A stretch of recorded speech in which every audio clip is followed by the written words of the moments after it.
itu samar gitu bagi kita. Begitu juga kalau kita melihat sesuatu, kemudian,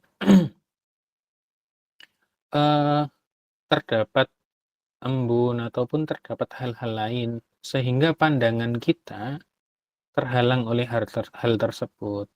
Ataupun misalkan jarak pandangnya begitu jauh antara kita dengan objek yang kita lihat, jaraknya sangat jauh sehingga tidak terlihat, atau jaraknya terlalu dekat sehingga tidak terlihat, misalkan. Sehingga ada faktor jarak tertentu yang sekira memungkinkan kita dalam keadaan biasa untuk melihat, benda tersebut. Nah, berdasarkan kebiasaan ini ada kondisi-kondisi tertentu yang memang mengakibatkan kita bisa melihat barang atau objek tersebut.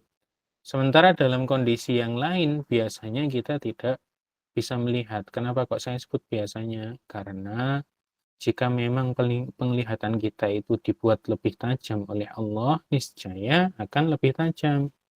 Seperti pandangan dari penduduk surga. Dan semoga kita termasuk orang yang masuk ke dalamnya. Amin ya rabbal alamin. Nah, penduduk surga ini pandangannya diperkuat oleh Allah. Matanya diberikan kekuatan yang lebih. Seandainya tidak diberikan kekuatan yang lebih, niscaya buta berada di dalam surga. Karena cahaya di dalam surga itu begitu terang benderang.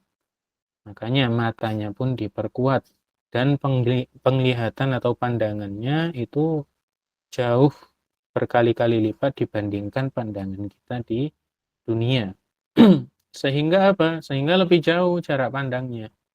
Dan kenikmatan serta lahan yang diberikan oleh Allah untuk para ahli surga, bagi mereka yang paling minimal saja, bukan merendahkan, tapi menjelaskan terkait orang yang paling akhir masuk surga, yang derajatnya paling rendah jika dibandingkan dengan ahli surga lainnya, itu mendapatkan seukuran dunia wa asyratu amsalihha. Artinya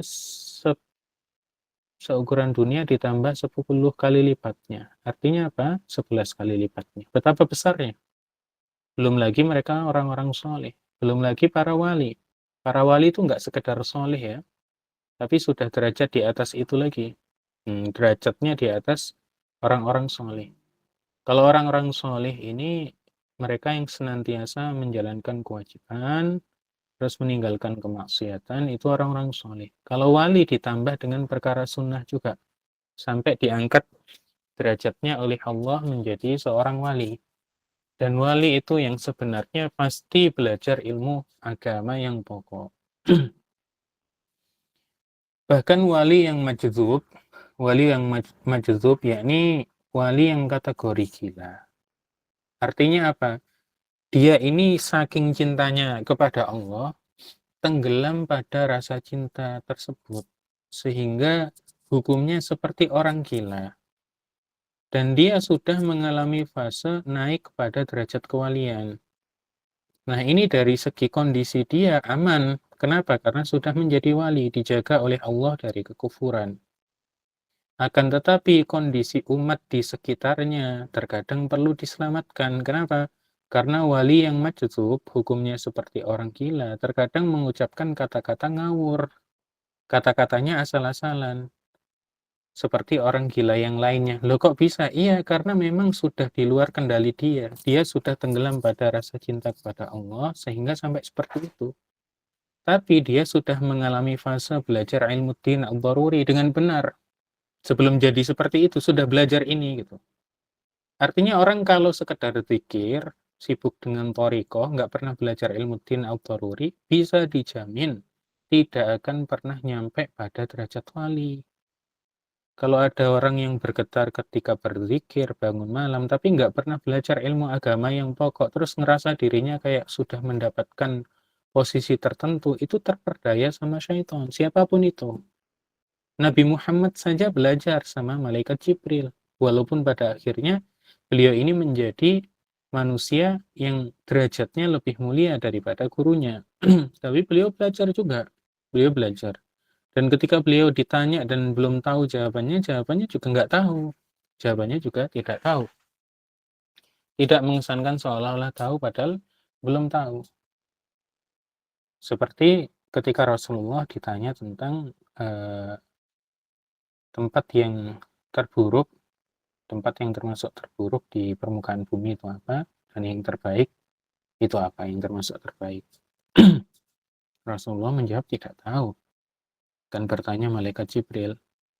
Kemudian, apa namanya, datanglah jawaban bahwa yang terburuk itu pasar, yang terbaik adalah masjid. Maksudnya termasuk yang terbaik.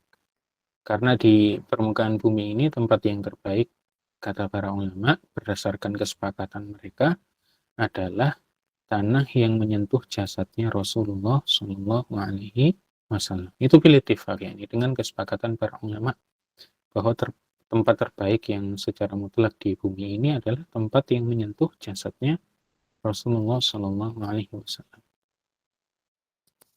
Makanya kita sebagai kaum muslimin sangat dianjurkan untuk berziarah ke makamnya Rasulullah Shallallahu Alaihi Wasallam. Dan menyengaja untuk safar ke sana adalah safar yang merupakan ketaatan untuk berkunjung ke makam Rasulullah.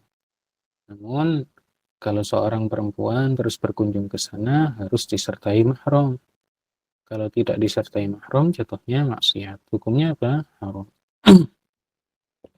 Nah, jadi wali walaupun majdzub itu sudah melewati tahapan apa? Tahapan belajar ilmu din ad-daruri. Kemudian mengamalkan ilmu agama yang pokok tersebut. Menjalankan kewajiban dan meninggalkan kemaksiatan. Kemudian ditambah istiqomah dalam sebagian kesunahan-kesunahan. Sampai ketika beliau diangkat menjadi waliullah, derajatnya dinaikkan oleh Allah, beliau tenggelam dalam rasa cinta kepada Allah menjadi majdzub. Nah, wali yang majdzub ini terkadang kalamnya berbahaya sampai pada kekufuran. Kalau beliaunya nggak jadi kafir, kenapa? Karena sudah jadi wali. Dan mengucapkan itu dalam keadaan sudah hilang akal begitu. Yang bahaya siapa? Umat sekitarnya yang sudah terlanjur meyakini beliau wali, sehingga ketika beliau ngomong apapun diambil saja seolah-olah semuanya benar. Padahal walaupun beliau seorang wali, kalau dalam keadaan majdzub, apa yang disampaikan itu jika bertentangan dengan syariat tidak boleh diambil, tidak boleh diikuti. Adapun beliau sendiri masih selamat karena mengucapkannya dalam keadaan majdzub. Makanya seorang khalifah itu ketika mendapati fitnah yang semacam ini, ya membuat jera wali tersebut gitu.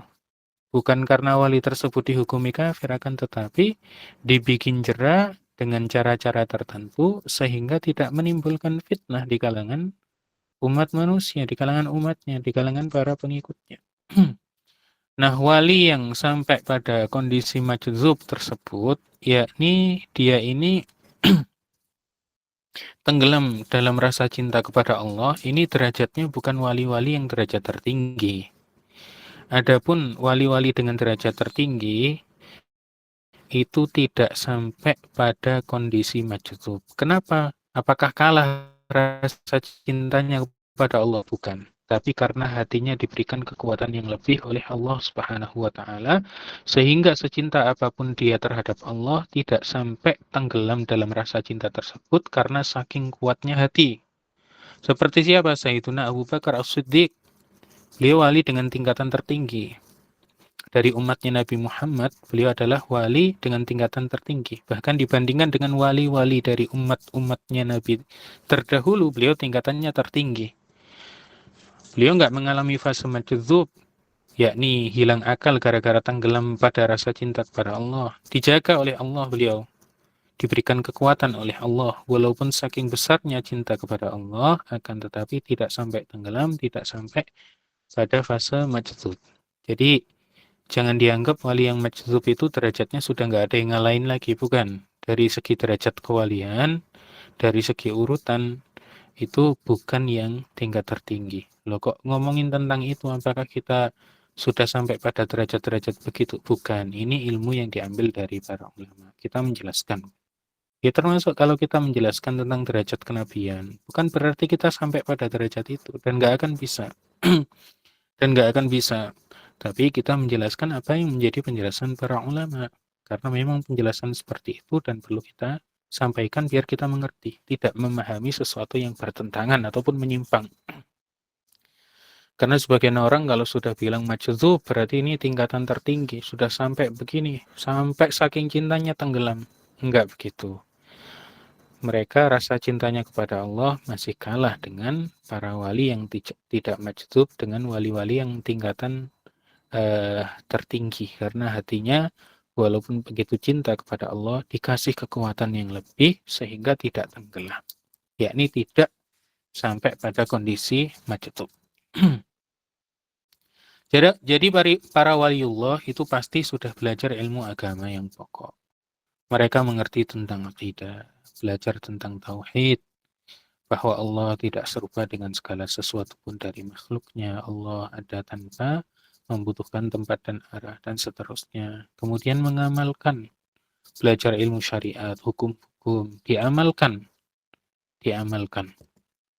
sehingga perbuatannya selaras dengan ilmunya. Yang kemudian ditambahi dengan kesunahan-kesunahan, jadilah seorang waliullah. Wali yang sebenarnya pasti jalurnya begitu. Entah belajarnya dari siapa, terserah. Yang penting belajar dari seseorang yang memang berhaluan ahlus sunnah wal jamaah, ilmunya ahlus sunnah wal jamaah, diterapkan, kemudian diamalkan, dan juga ditambah dengan kesunahan-kesunahan. Jadilah seorang waliullah. Wa basaruhu laisa bihadaqatin wala alatin ukhra. Dan penglihatan Allah tidaklah dengan bola mata, juga tidak menggunakan alat yang lain. Jadi objek yang dilihat itu tidak dikatakan jauh atau dekat dari Allah, karena Allah itu ada tanpa tempat. Jadi yang jauh ataupun dekat bagi kita itu enggak berpengaruh pada Allah Subhanahu wa Ta'ala, karena Allah itu ada tanpa tempat, ada tanpa arah. Sementara penisbatan objek penglihatan, objek yang kita lihat ini dekat ataupun jauh, itu jika dinisbatkan kepada kita. Kalau jauh dari kita, terlampau jauh, itu kita tidak bisa melihatnya. Bukan tidak bisa dengan makna mustahil. Dari segi kebiasaan, kalau jaraknya terlalu jauh, kita tidak melihat objek tersebut. Kalau jaraknya terlalu dekat, mepet banget dengan mata, maka dalam kebiasaan penglihatan kita, kita juga tidak bisa melihatnya. Qala ta'ala, laisa kamitslihi syai' wa huwas sami'ul basir. Di sini disebutkan dalam ayat ini bahwa Allah tidak serupa dengan segala sesuatu pun dari makhluknya. Berarti ini adalah tanzih, yakni pensucian Allah dari menyerupai makhluknya. Maksudnya pensucian itu kita menjelaskan bahwa Allah itu enggak serupa dengan segala sesuatu pun dari makhluknya. Penafian keserupaan. Jadi menafikan keserupaan dari Allah terhadap makhluk-makhluknya. Nah, setelah dijelaskan tentang tanzih, yakni setelah menjelaskan tentang tanzih, diikuti dengan penjelasan al-itsbat, yakni fi qawlihi wa huwas sami'ul basir. Dialah Allah yang maha mendengar dan maha melihat. Penetapan sifat pendengaran, penetapan sifat penglihatan bagi Allah Subhanahu wa Ta'ala. Didahulukan keterangan tentang tanzih, yang kemudian diikuti dengan keterangan tentang itsbat, yakni itsbatu sifatillah, penetapan sifat-sifatnya Allah Subhanahu wa Ta'ala, yaitu as-sama' wal basar, pendengaran dan penglihatan, yang artinya bahwa Allah itu memang disifati dengan sifat pendengaran dan juga sifat penglihatan, namun pendengaran dan penglihatannya Allah tidaklah sama dengan pendengaran dan penglihatannya makhluk. Wa fil ayati qaddamallahu tanzih. Dalam ayat tersebut Allah mendahulukan penjelasan tentang tanzih. Tanzih itu penjelasan bahwa Allah enggak serupa dengan makhluknya, itu tanzih gitu. Tanzih itu begitu, mensucikan Allah dari menyerupai makhluknya, itu tanzih. Tsumma atsbata li nafsihi sifatai sam'i wal basar. Kemudian Kemudian setelah menjelaskan tentang tanzih, Allah Subhanahu wa taala menetapkan untuk dirinya dalam penjelasan tersebut dalam Al-Qur'an sifat pendengaran dan sifat penglihatan. Hatta la yatawahhama mutawahhimun anna sam'allah wa basarahu kasam'i wa basari ghairihi. Agar tidak disalahpahami, agar tidak dianggap bahwa pendengaran dan penglihatan Allah itu sama dengan pendengaran dan penglihatan makhluk. Sehingga didahulukanlah apa? Didahulukanlah penjelasan tentang tanzih.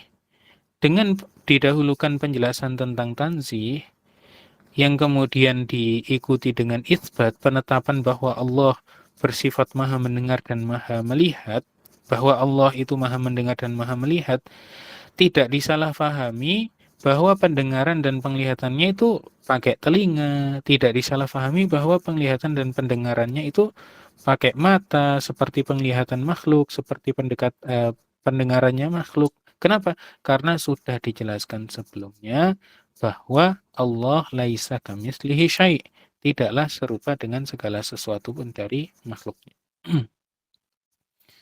Wa maknal jarihah al-'udhu. Jadi al-jarihah di sini maknanya adalah anggota badan. Tadi dalam bait disebutkan bi ghairi ma jarihatin wa fil azal. Artinya tanpa anggota badan. Manya itu tambahan. Bi ghairi ma jarihatin wa fil azal. Kenapa kok diterangkan maksud dari maksud dari jarihah itu al-'udhu, yakni anggota badan? Karena terkadang kata jarihah itu digunakan dengan makna yang lain. Hewan yang digunakan untuk berburu itu juga disebut apa? Disebut jarihah. Sehingga apa? Sehingga perlu diterangkan bahwa jarihah di sini itu artinya adalah anggota badan al-'udhu.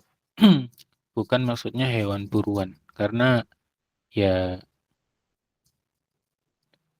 kurang nyambung saja kalau misalkan arahnya di sini adalah ke hewan buruan. Lebih pas untuk diarahkan ke makna apa? Anggota badan. Karena menerangkan tentang sifat pendengaran dan sifat penglihatan yang memang pendengaran dan penglihatannya Allah itu tidak seperti pendengaran dan penglihatannya makhluk, sehingga tanpa membutuhkan anggota badan. Lahu kalamun laisa kal ma'rufi. Lahu kalamun laisa kal ma'rufi jalla 'anil aswati wal hurufi. Lahu kalamun, baginya kalam, yakni Allah disifati dengan sifat kalam. Laisa kal ma'rufi. Kalamnya Allah tidak serupa dengan yang ma'ruf dari kalamnya makhluk. Artinya kalamnya makhluk itu kan pakai huruf, pakai suara. Sementara kalamnya Allah Subhanahu wa taala tidak seperti itu. Jalla 'anil aswati wal hurufi. Allah kalamnya itu maha suci dari suara-suara juga dari huruf-huruf. Jadi kalau kita mengatakan tentang Al-Qur'an, kalamullah bukan bermakna kalam Allah itu berupa huruf ba, sin, mim dan seterusnya. Bukan. Tapi itu adalah ungkapan dari kalam Allah yang sebenarnya. Yang kalam Allah sebenarnya itu tidak berupa huruf, tidak berupa suara, tidak berupa bahasa. Kita kasih pendekatan. Kalau saya tulis di papan tulis huruf API, bacanya api. Huruf API ini kalau saya tulis di papannya dari kayu yang mudah terbakar. Tapi saya nulisnya pakai spidol. Kita bacanya api. Nah, itu kan berupa tulisan. Kemudian kalau saya ucapkan dengan kata api, itu berupa apa? Berupa suara. Dan itu menggunakan bahasa Indonesia. Padahal kalau kita membahas tentang apa yang diungkapkan dengan huruf tersebut, yang diungkapkan bukan huruf. Yang diungkapkan bukan suara. Yang diungkapkan bukan bahasa, tapi yang diungkapkan adalah benda yang tabiatnya bisa membakar gitu. Tentu dengan izin Allah Subhanahu wa taala. Yang seandainya kena ke papan tulis, hakikat dari api itu, maka apa? Biasanya papan tulis terbakar. Cuman karena itu adalah ungkapan, ungkapannya ini berupa huruf, bisa berupa suara, dan menggunakan bahasa Indonesia misalkan. Sehingga walaupun ditulis sampai 100 kali pun papan tulis nggak terbakar. Kenapa? Karena memang ungkapan. Ungkapannya berupa huruf. Nah, kalau kita berbicara tentang Al-Quran, Al-Quran ini yang kita baca, mushaf Al-Quran yang kita baca ini kan berupa huruf. Kalau kita ungkapkan berupa suara, terus berbahasa Arab, itu bukan kalam Allah yang zati berupa huruf begitu, tapi itu adalah ungkapan dari kalam Allah yang sebenarnya, yang zati, yang kalamnya Allah itu tidak berupa huruf, tidak berupa suara, tidak berupa bahasa. Berbeda dengan kalamnya makhluk. Nah, kalau kalamnya makhluk ya berupa huruf. Misal saya ngomong sesuatu dari tadi pakai bahasa Indonesia misalkan. Kemudian omongan saya menggunakan bahasa Indonesia ini, dia apa? Diungkapkan juga dengan tulisan. Dan tulisan tersebut menggunakan bahasa Indonesia. Bisa. Kenapa? Karena kalam saya adalah kalamnya makhluk. Berbeda dengan kalamnya Allah Subhanahu wa taala. Diungkapkan dengan tulisan, dengan huruf, yaitu dalam mushaf Al-Quran, akan tetapi hakikat dari kalam tersebut tidaklah berupa huruf, tidaklah berupa suara, tidaklah berupa bahasa. Berbeda dengan kalamnya makhluk. Jadi kalau dikatakan bahwa kita fi yaumil qiyamah, pada hari kiamat, itu dihisab oleh Allah, kemudian eh, kita mendengar kalam Allah yang zati, yang azali, bukan bermakna dialog, bukan bermakna ngobrol. Jadi ketika kita dihisab oleh Allah Subhanahu wa taala dan kita mendengarkan kalam Allah yang azali, yang abadi, yang tidak serupa dengan kalamnya makhluk, dan kita memahami kalamnya Allah tersebut, bukan bermakna Allah itu ngobrol sama kita berhadap-hadapan, kemudian kayak sedang orang sidang skripsi ataupun tesis, misalkan nggak seperti itu. Jadi hisab itu bukan seperti itu maknanya. Allah Subhanahu wa taala memperdengarkan kalamnya yang azali, yang abadi, yang tidak serupa dengan kalamnya makhluk, dan makhluk yang dihisab memahami terkait kalam tersebut, sehingga orang-orang kafir yang tidak ada kebaikan sama sekali dihisab, betapa sedihnya, betapa menyesalnya, betapa, tapi penyesalan ini nggak ada gunanya ya, penyesalan yang nggak ada gunanya. Kalau kita menyesali keburukan kita di dunia ini masih ada gunanya, banyak manfaatnya. Karena dengan begitu kita bertaubat, menyesal telah bermaksiat kepada Allah Subhanahu wa taala dan seterusnya. Kalau penyesalan di akhirat, ya nggak ada manfaatnya, nggak ada manfaatnya. Cuma nyesel saja gitu, cuma nyesel saja. Makanya kalau mau nyesel ya di dunia selama masih hidup. Penyesalan di alam kubur pun juga nggak ada gunanya. Mau nangis-nangis gimana? Kalau sudah disiksa oleh malaikat. Tapi kalau sudah dapat kenikmatan kubur, betapa bahagianya. Disuruh kembali ke dunia, jadi raja dunia pun nggak mau. Karena yang akan didapatkan jauh lebih utama daripada dunia dan seisinya. Makanya kalau melakukan banyak kesalahan, ya segera disesali di dunia. Jangan nunggu di akhirat. Urusannya di akhirat lebih rumit gitu, lebih rumit. Bahkan seutas tali pun tidak tersia-siakan di akhirat. Jangan sampai kita menzalimi orang lain walaupun dengan kadar yang sedikit, diselesaikan urusannya di dunia. Baik dengan harta ataupun dengan omongan. Sekarang banyak orang terjerumus dengan omongan. Kalau gibahin orang itu bangga, tapi kalau ada orang kayak berbuat jahat dengan selain itu, dicemooh sama dia. Padahal ya, padahal sama-sama tercela gitu. Padahal sama-sama tercela. Apalagi sekarang zamannya media sosial. Orang seenaknya aja melontari kata-kata, melontarkan ghibah, melontarkan tuduhan zina, melontarkan cacian, melontarkan fitnah, apalagi di komentar-komentar media-media sosial. Gara-gara seseorang ada kasus, betapa banyak komentar itu. Seandainya yang kena kasus berbuat dosa, dia nanggung dosa tersebut gitu.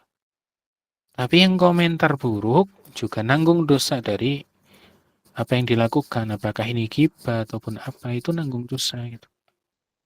Nah, sementara yang berbuat buruk itu nyesal karena telah bermaksiat kepada Allah dan begitu ya taubat.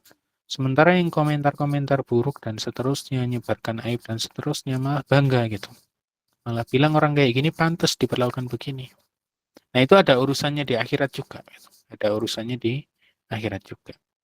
Kadang sebagian orang sudah nggak terlalu takut ataupun mikirin hal tersebut. Pokoknya melampiaskan kekesalan dia gitu pada orang yang bersangkutan. Hati-hati, itu akan dipertanggungjawabkan. Akan dipertanggungjawabkan. Itu pertanda juga bahwa makin banyak orang yang jauh dari agama. Jauh dari agama. Kelihatannya berkerudung, kelihatannya dia itu sholat, akan tetapi hal-hal yang semacam itu ikut-ikutan komentar, seolah-olah kayak tidak akan dihisap dari apa yang dia lakukan. Kenapa? Karena sudah terlanjur kesel sama orang yang dikomentari. Terlanjur senang untuk gibahin orang yang bikin dia sakit hati atau kesel. Kadang kadar yang dilakukan oleh seseorang untuk membuat sakit hati orang lain itu jauh lebih sedikit kadar dosanya dibandingkan orang yang ngomongin gitu. Bandingkan orang yang ngomongin. Kenapa? Karena kalau yang ngomongin sampai parah, sampai mencaci maki, sampai qadzaf, sampai apalah gitu. Misal apa? Kalau ada orang mencuri, yang dicuri kadarnya sedikit. Misalkan dia maling ayam gitu, maling ayam. Kemudian apa? Setelah dia maling ayam, dia bertobat, nyesel gitu. Kenapa kok maling ayam? Karena kelaparan. Ternyata orang-orang yang tahu bahwa dia pernah maling ayam, saya nggak bahas begal yang sampai membunuh orang ya, maksudnya sekedar dia kelaparan terus maling ayam, itu kan dosa, haram, nggak boleh gitu. Tapi kan sekedar mencuri ayam begitu beda sama orang yang begal terus sampai bunuh, ngambil harta ratusan juta dan seterusnya, itu beda, bukan pembelaan terhadap orang ini. Cuman gara-gara dia maling ayam terus dia sudah bertobat, orang-orang yang sekitarnya ini membicarakan dia terus gitu, sampai bertahun-tahun gitu. Digunjingin, dibilangin maling ayam, kemudian disebarkan beritanya. Nah, gibah kalau sampai parah itu kan sampai dosa besar gitu. Apalagi kalau yang digibahin sudah bertaubat misalkan. Kalau diingatkan ngerasa dirinya kayak nggak salah dan seterusnya, itu kan sangat berbahaya. Sangat berbahaya. Apalagi kalau sampai pada batasan fitnah. Orangnya nggak pernah jadi maling ayam, kemudian difitnah, kemudian dijelek-jelekkan, sehingga apa? Dituduh oleh orang-orang jadi maling ayam. Yang kadang terjadi di kalangan masyarakat itu apa? Orang usahanya lancar, bisnisnya lancar, bisa beli mobil, bisa beli rumah. Ada orang yang terkena penyakit hasad, iri hati, yang pada akhirnya apa? Menyebarkan berita bahwa dia miara tuyul, bermain curang, dan seterusnya lah. Sehingga orang-orang pada menjauhi dia dan memusuhi dia, bahkan berusaha untuk membunuh dia karena apa? Ngerasa banyak uang yang hilang dan seterusnya. Padahal dianya nggak melakukan seperti itu.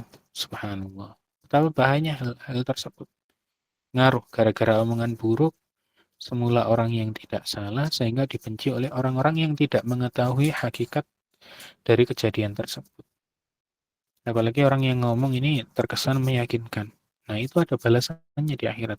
Ada balasannya di akhirat.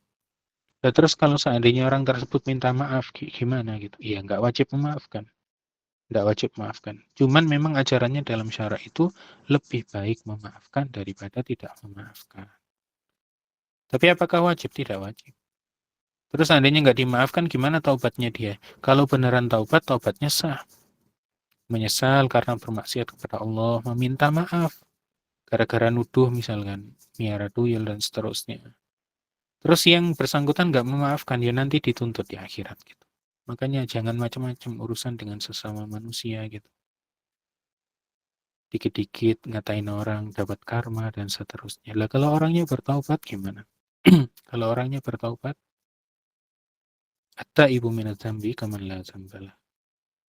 Yang ngata-ngatain nggak bertaubat dari dosa-dosa caciannya, sementara yang dikata-katain, yang dianggap sudah melakukan dosa, sudah bertaubat dari dosa-dosanya. Subhanallah. Tahu banyaknya kejadian yang seperti itu. Jadi kalam Allah tidak seperti kalamnya makhluk.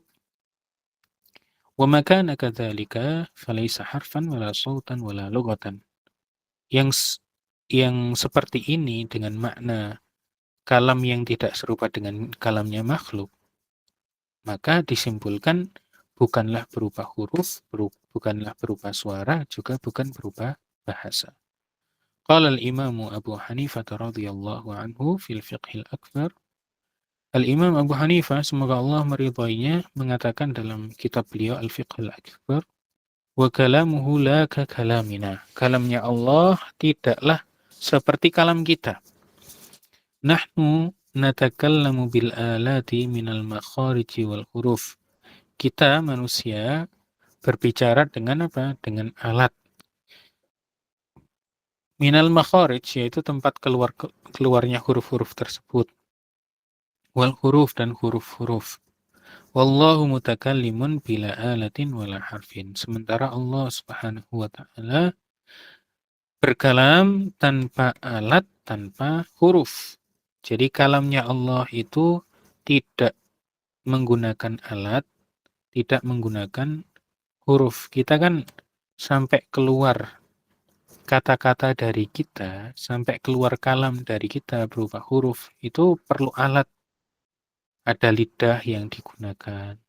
Sehingga ketika terjadi benturan antara dua benda tersebut, timbullah suara begitu. Timbullah suara yang kemudian dibantu dengan adanya udara, sehingga suara tersebut beralih dari satu tempat kemudian didengarkan di tempat yang lain, di telinga orang yang mendengarkannya. Kalam Allah tidak seperti itu. Allah berkalam, berfirman tanpa alat, tanpa huruf, tidak seperti kalamnya makhluk.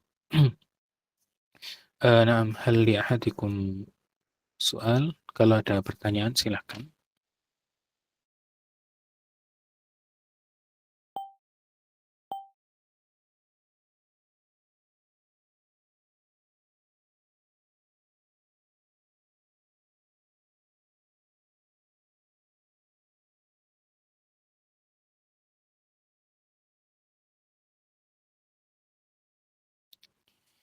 Baik, kalau tidak ada pertanyaan, saya kembalikan kepada Mbak Rahma, silahkan. Baik Ustadz. Baik teman-teman, jika tidak ada pertanyaan, kami tutup. Silakan Ustadz ditutup, baru nanti saya yang tutup. Baik, barakallahu fikum. Demikian dari kami. Semoga apa yang kami sampaikan bisa bermanfaat. Barakallahu fikum. Kita baca tahlil dan salawat. La ilaha illallah. Allahumma salli ala sayyidina Muhammad wa ala alihi wa sahbihi wa sallim. Rabbi yaghfirli walil mu'minina wal mu'minat walhamdulillahi rabbil alamin. Barakallahu fikum. Assalamualaikum warahmatullahi wabarakatuh. Waalaikumsalam warahmatullahi wabarakatuh. Alhamdulillah, kajian kita pada malam ini telah selesai. Terima kasih kepada Ustadz Yusuf Rosyadi yang telah mengisi kajian kita pada malam ini. Dan saya juga berterima kasih kepada teman-teman semua yang sudah berhadir pada kajian pada malam ini. Semoga tetap semangat serta istiqomah dalam mengkaji ilmu agama, baik itu secara online maupun secara offline. Baik, saya sebagai moderator pamit undur diri. Jika ada salah, mohon diperbanyak maaf. Saya tutup. Assalamualaikum warahmatullahi wabarakatuh. Barakallahu. Waalaikumsalam warahmatullahi Waalaikumsalam warahmatullahi wabarakatuh. Terima kasih.